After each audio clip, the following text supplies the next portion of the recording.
Welcome back dear children.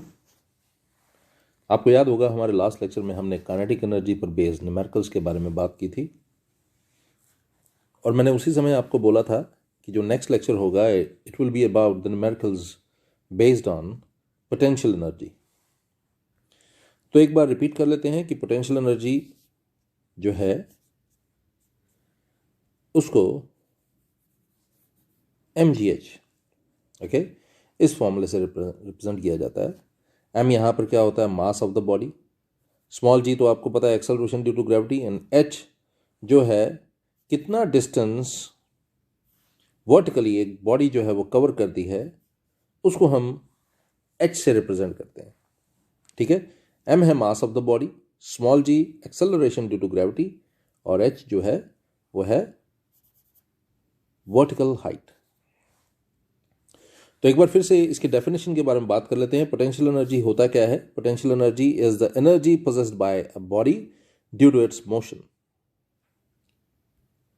पिछला जो lecture था वो काइनेटिक एनर्जी के बारे में था और काइनेटिक एनर्जी का फॉर्मूला आपको याद होगा, हाफ mv², जहां पर मास m है और v जो है वो क्या है, वो है वेलोसिटी।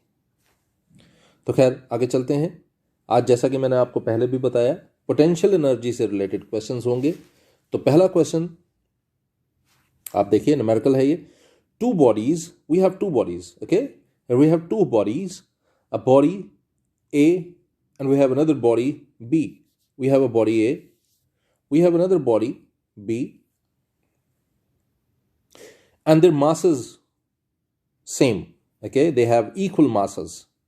तो हम कहते हैं कि मास जो है वो क्या है, m है। तो इसका अगर m है तो इसका भी m होगा। ठीक है जी, चलते हैं आगे, बात करते हैं।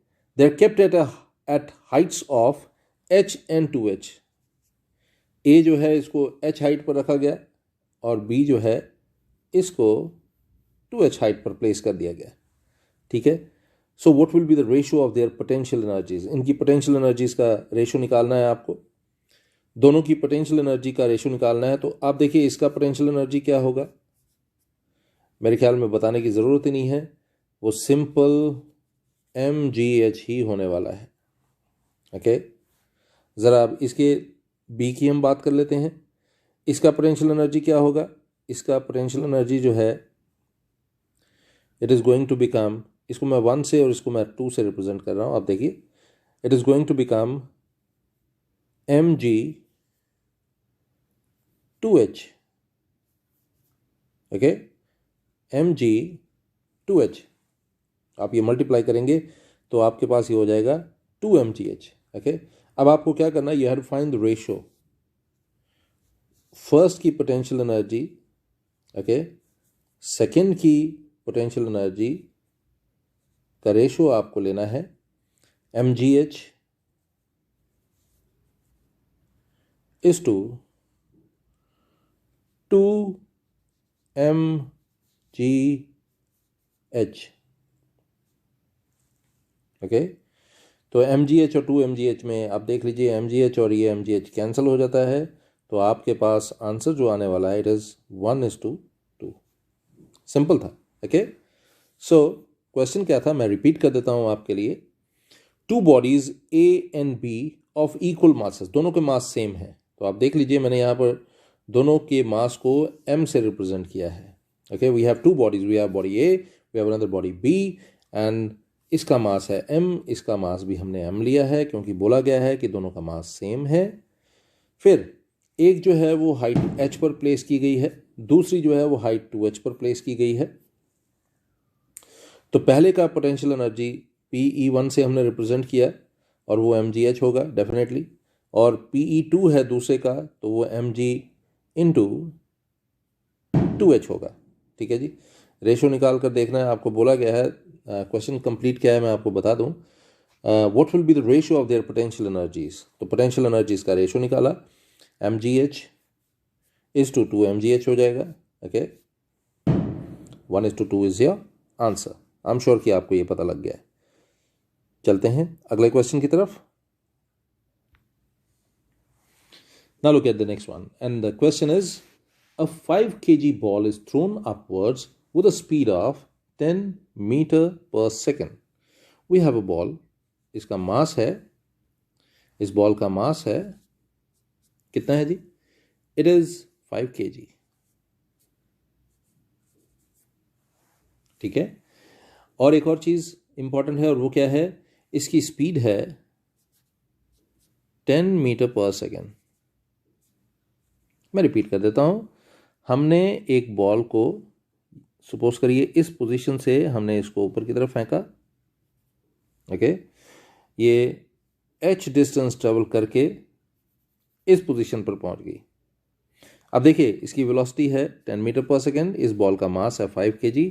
आपको मैं बताऊं, जब ये नीचे से ऊपर की तरफ जा रही थी तो जो एनर्जी इसने अटेन की होगी वो काइनेटिक एनर्जी होती है, लेकिन जैसे ही ये मैक्सिमम हाइट पे पहुंचेगी, क्योंकि यहाँ पर बॉडी रेस्ट पर आ जाती है और फिर उसके बाद नीचे की तरफ आना शुरू होती है, इसलिए यहाँ पर काइनेटिक एनर्जी जो है वो ज़ीरो हो जाता है। ठीक है जी, लेकिन काइनेटिक एनर्जी जो है यहाँ पर आपको पता ज़ीरो तो हो जाएगा, लेकिन यहाँ तक पहुँचने से पहले तक जो काइनेटिक एनर्जी उसने गेन की होगी वो यहाँ पर आकर पोटेंशियल एनर्जी में कन्वर्ट हो जाएगी। ठीक है, मतलब यहाँ पर इस पोजीशन पर काइनेटिक एनर्जी और पोटेंशियल एनर्जी इक्वल हो जाते हैं, और वो क्या है? काइनेटिक एनर्जी इक्वल टू हम लिखेंगे पोटेंशियल एनर्जी के। तो यहाँ पर देखिए, when the ball reaches when it attains the maximum height, it's kinetic energy becomes zero as the entire kinetic energy is converted into its potential energy। तो आप यहां पर बोल सकते हैं कि जो काइनेटिक एनर्जी होगा, ठीक है जी, it is going to be equal to potential energy. So what is kinetic energy? Kinetic energy तो वही होगा ना, हाफ mv²। सॉल्व करके देखिए, ये आएगा 250 जूल्स। ओके, ये फर्स्ट पार्ट था इसका। सेकंड पार्ट में आपको कहा गया है कि हाइट निकालिए। तो आप सोचिए, अगर मैं बोल रहा हूं कि काइनेटिक एनर्जी पोटेंशियल एनर्जी के बराबर है, तो पोटेंशियल एनर्जी तो आपको पता है ना क्या होगा, it is mgh। So mgh should be equal to 250 joules. Okay, ये फर्स्ट पार्ट था और ये है सेकंड पार्ट। ठीक है जी, तो mgh इज 250 जूल्स। mgh अगर 250 जूल्स है तो आप समझ सकते हैं कि h जो है it is going to become equal to 250 joules upon mass into small g। Value निकालिए और आपके पास आंसर होगा, और वो भी मीटर में। सॉल्व करके ज़रूर देखिएगा। m की वैल्यू आप 5 पुट करेंगे, g की वैल्यू आप 10 मीटर पर सेकेंड स्क्वायर पुट कर दीजिए। ठीक है जी, और सॉल्व कर दीजिए। आई एम श्योर कि आपको ये समझ आया होगा। चलते हैं अगले क्वेश्चन की तरफ। मैं आपको इस क्वेश्चन के लिए बता दूं, ये एक इंपॉर्टेंट क्वेश्चन है, इसको ज़रूर अच्छे से करने की कोशिश कीजिएगा। Look at the next one. Look at the third question today. तीसरा क्वेश्चन आज का, we have a rocket, okay, a rocket of 3 into 10 raised to power 6 kg mass। मास क्या है इस रॉकेट का? 3 into 10 raised to power 6 kg। okay, it takes off from a launching pad and acquires a vertical velocity of 1 kilometer per second। कितनी velocity इसकी हो जाती है? 1 kilometre per second. और ये आप समझ सकते हैं, इसको हम 1000 मीटर पर सेकेंड लिख सकते हैं। ठीक है, मैक्सिमम हाइट जो उसने अटेन की है वो भी देख लीजिए, 25 किलोमीटर। मैं रिपीट कर रहा हूँ क्वेश्चन, ध्यान दीजिएगा। A rocket of 3 into 10 raised to power 6 kg mass, जो कि हमने यहाँ पर लिख दिया है, okay, takes off from launching pad and acquires a vertical velocity of 1 kilometre per second. ये हमने लिख दिया, 1 किलोमीटर पर सेकेंड को हमने 1000 मीटर पर सेकेंड लिख दिया। At an altitude of 25 kilometre, मैं 25 किलोमीटर को I am going to write at 25,000 metre. Okay, calculate the potential energy. You have to calculate the potential energy. आपको पोटेंशियल एनर्जी निकालनी है। तो पहला पार्ट है आपको पोटेंशियल एनर्जी निकालना है। तो पोटेंशियल एनर्जी आपको पता है, हम इसको किस तरह से लिखते हैं? mgh। What is that? What is m? 3 into 10⁻⁶, जी क्या है 10 है, एच क्या है 25,000 मीटर। ठीक है जी, आप सॉल्व कीजिए इस सब को, और इस सब को जब आप सॉल्व करेंगे, ज़रूर इसको सॉल्व करके देखिएगा, छोड़ मत दीजिएगा। इसको जब आप सॉल्व करके देखेंगे आपके पास आंसर आएगा 7.5। ओके, आपके पास आंसर आएगा 7.5 इंटू 10⁻11 जूल्स। ठीक है जी, ये पहला पार्ट है। अब दूसरा पार्ट देखते हैं, बी पार्ट। बी पार्ट में आपको बोला गया है कि काइनेटिक एनर्जी निकालना, और काइनेटिक एनर्जी तो आपको पता है, हम इसको हाफ mv² लिखते हैं। हाफ अपनी जगह, m तो 3 इंटू 10⁻⁶ है, ओके, मल्टीप्लाइड बाय v², मतलब 1000 मीटर पर सेकेंड का स्क्वायर। सॉल्व कीजिए, आपका आंसर जो है आपके पास होगा जूल्स में। ओके, मैं फिर से ये क्वेश्चन रिपीट कर देता हूं, और रिपीट कर लेते हैं। Rocket of 3 into 10⁻⁶ kg mass, जो कि ये है, takes off from a launching pad and acquires a vertical velocity of 1 kilometre per second. Okay, इसको हमने 1000 मीटर पर सेकेंड में कन्वर्ट कर लिया। At an altitude of 25 kilometre, 25 kilometre altitude, हमने इसको 25,000 मीटर लिख दिया। आपको बोला गया आपने पोटेंशियल एनर्जी निकालना था, वैल्यू पुट किया, और आपने काइनेटिक एनर्जी निकालना था, वैल्यू पुट किया, और आपके पास आंसर्स आपके होंगे। चलते हैं अगले क्वेश्चन की तरफ। ये थर्ड न्यूमेरिकल था आज का, अब हम फोर्थ न्यूमेरिकल आज का करेंगे। देखते हैं अगला question.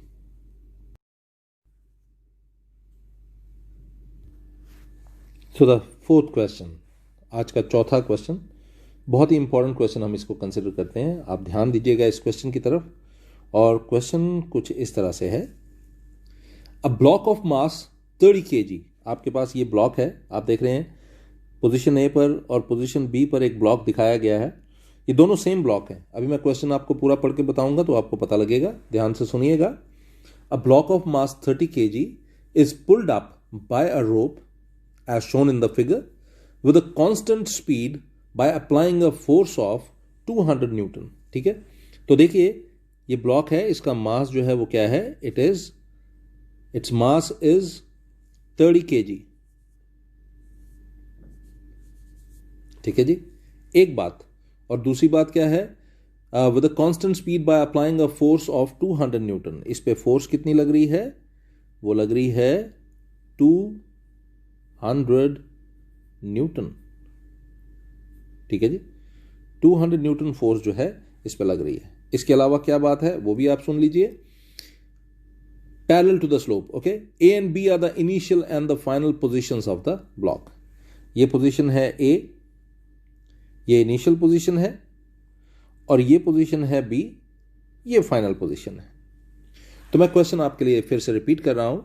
A block of mass 30 kg is pulled up by a rope as shown in the figure with a constant speed by applying a force of 200 Newton parallel to the slope. A and B are the initial and the final positions of the block. Calculate the work done by the, ये पहला part है, okay, this is the first part. आपको you have to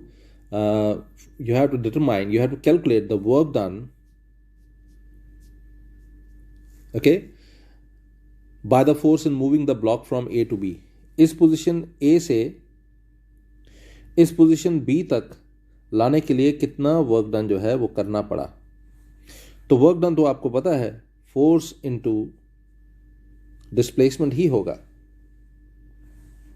ठीक है जी, तो force into displacement ही ये होगा। तो अगर ये फोर्स इनटू डिस्प्लेसमेंट होगा, डिस्प्लेसमेंट आप देख सकते हैं यहां पर ऑलरेडी आपको गिवन है, that S is equal to 3 metre.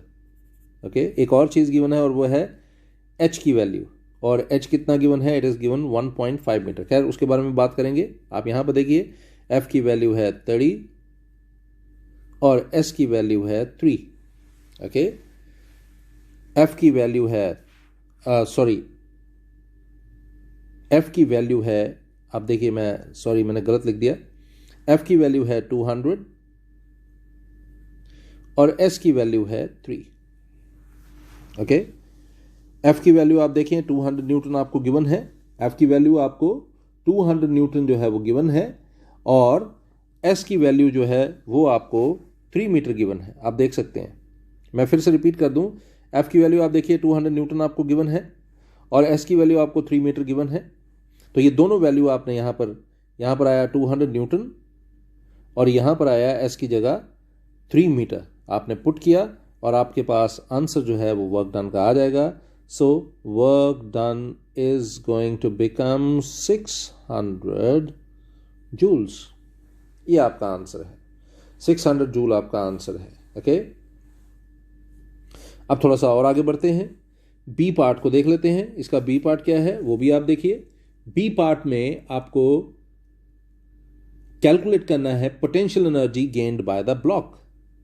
तो potential energy gained by the block, potential energy आपको पता होगा mgh। तो m क्या है वो तो आपने देख लिया, m जो है वो है 30 kg। ओके, g है 10 मीटर पर सेकेंड स्क्वायर और h है आपका 1.5 मीटर। मैं रिपीट कर देता हूं, पोटेंशियल एनर्जी आपको निकालना है, उसमें मास आपको गिवन है कितना 30 kg। आपको एक्सेलरेशन ड्यू टू ग्रेविटी के बारे में ज़्यादा सोचने की ज़रूरत नहीं, 10 मीटर पर सेकेंड स्क्वायर आप ले सकते हैं। हाइट आपको तो पता ही है 1.5 मीटर यहाँ पर गिवन है। ठीक है, इसको कैलकुलेट करिए तो आप देखेंगे कैलकुलेट करने पर ये आपके पास आएगा 450 joules. This is going to be your answer. Okay, so मैं रिपीट कर रहा हूं क्वेश्चन को, एक बार ध्यान से सुन लीजिएगा। 2 पार्ट्स में कर चुका हूं, तीसरा पार्ट भी अभी मुझे करना है, लेकिन उससे पहले आप एक बार इसको ध्यान से सुन लीजिए। A block of mass 30 kg, आपके पास एक ब्लॉक है 30 kg मास का, जो कि ओके गिवन है हमें मास, is pulled up by a rope as shown in the figure with a constant speed by applying a force 200 Newton. ठीक है जी, फोर्स है 200 न्यूटन जैसा कि हमें गिवन है।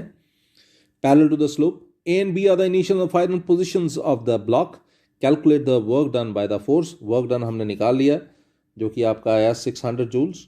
ठीक है, उसके बाद सेकेंड पार्ट जो हमने निकाला potential energy gained by the block, potential energy हमारा 450 जूल्स आ गया। अब तीसरा पार्ट जो है वो क्या है, सी पार्ट, वो देख लेते हैं। सी पार्ट में आपको कहा गया है calculate account for the difference in work done by the force and the increase in potential energy of the block.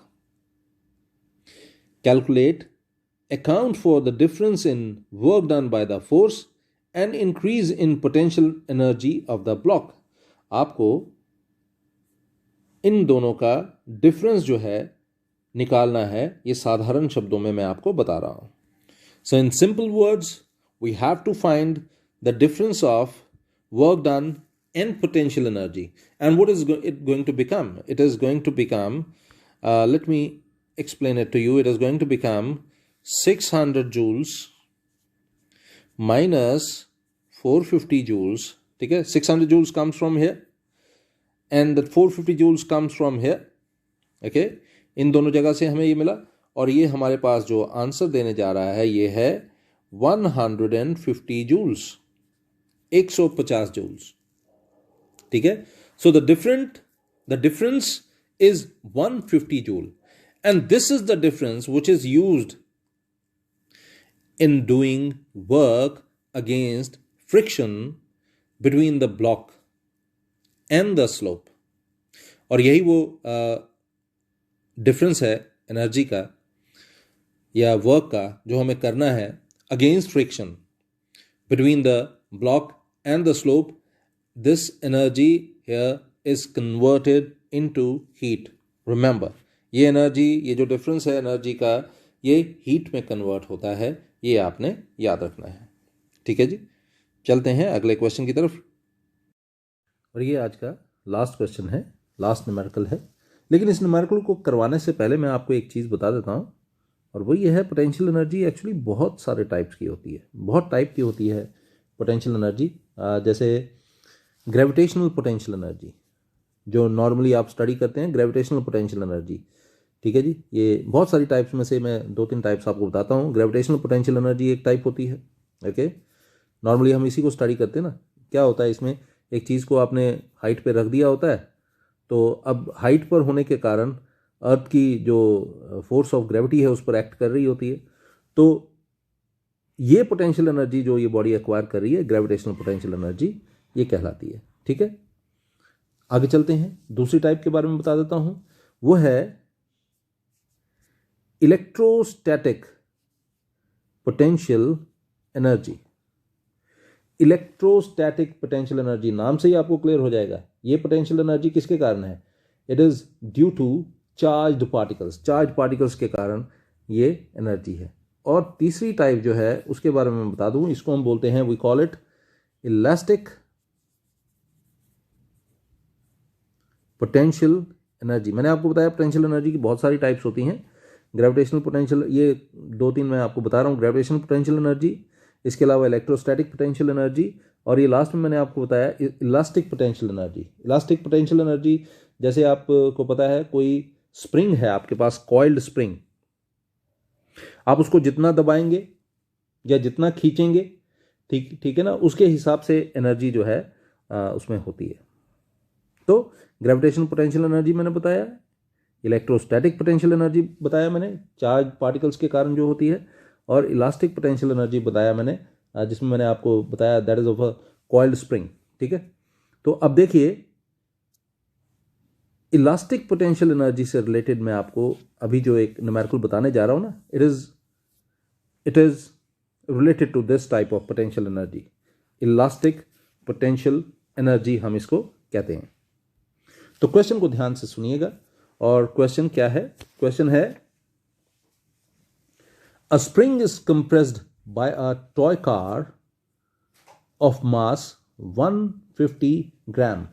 आपके पास एक टॉय कार है, ठीक है, और ध्यान से सुनिएगा, a spring is compressed by a toy car of mass 150 gram. मतलब जैसे आपने देखा ना, टॉयज होते हैं जिसमें आप क्या करते हैं, पीछे की तरफ जितना उस कार को, टॉय कार को खींचते हैं, आप जितना टॉय कार को पीछे की तरफ खींचते हैं, ओके, आपने देखा होगा जितना आप उसको पीछे की तरफ खींचते हैं, वो कार जो है उतनी आगे की तरफ जाती है। कुछ इसी तरह की एक कार है। A spring is compressed by a toy car of mass 150 gram, जिसका मास है 150 ग्राम। कितना है जी? 150 ग्राम। तो 150 gram means, what is that means? That means 0.15 kg। Okay, इसका मतलब हो गया 0.15 kg। तो spring is compressed by a toy car of mass 150 gram. On releasing the car, it moves with a speed of 0.2 meter per second. अगर इसको हम छोड़ देते हैं 0.2 मीटर पर सेकेंड की स्पीड से ये भागती है, ठीक है जी।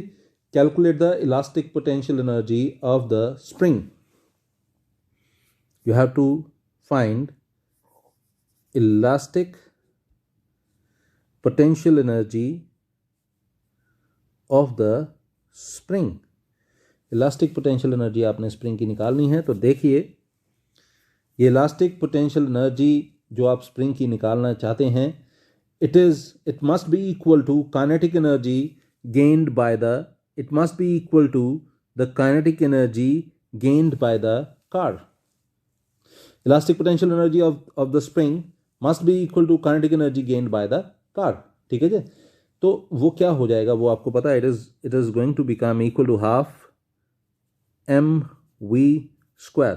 देखिए पोटेंशियल एनर्जी वैसे क्या होता है, mgh, ठीक है ना। लेकिन यहां पर सिंस ये इलास्टिक पोटेंशियल एनर्जी जो है काइनेटिक एनर्जी के बराबर होने जा रही है, और kinetic energy half mv square होता है, तो इसीलिए आप यहाँ पर हाफ mv स्क्वायर भी यूज़ कर सकते हैं। और जब आप ऐसा करेंगे, हाफ m की जगह आ जाएगा 0.15 kg ओके, मल्टीप्लाइड बाय 0.2, इसको आपको इसका स्क्वायर लेना है।